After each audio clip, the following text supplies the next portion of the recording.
As artists and makers, we have never been taught how to actually sell our art. Now, I've talked about this before, and it often raises a lot of eyebrows. But I'm sure most of you agree, if you're an artist and maker, especially if you've been through art school or an apprenticeship program, I can almost bet you that you have never had any formal sort of sales training.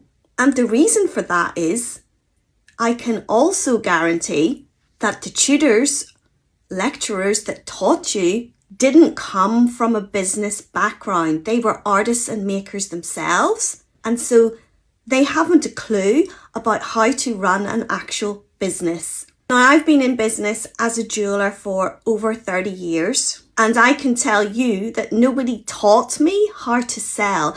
I had to actually figure it out for myself.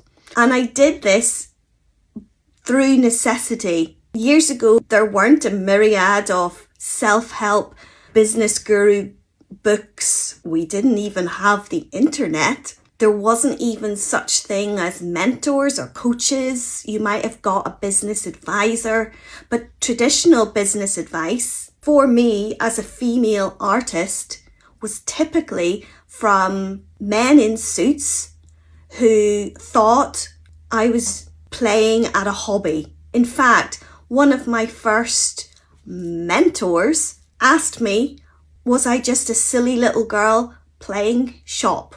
What do you think I told that person? Now, the reason he said that is at the time I had moved my business into a business park and we got some free business advice. That was his advice. Was I just a silly girl playing shop? And the reason he said that is because I hadn't put together a traditional business plan. He didn't know anything about me. He didn't know my background. He didn't even want to know about my plans. He simply judged it on the fact that I didn't have a business plan. By the way, I then went out and wrote a 50-page business plan that won an award, but that business plan still didn't sell my products. And this goes back to my original point, and that is that artists and makers aren't taught how to sell their work. Do you agree? Let's chat about that in the comments.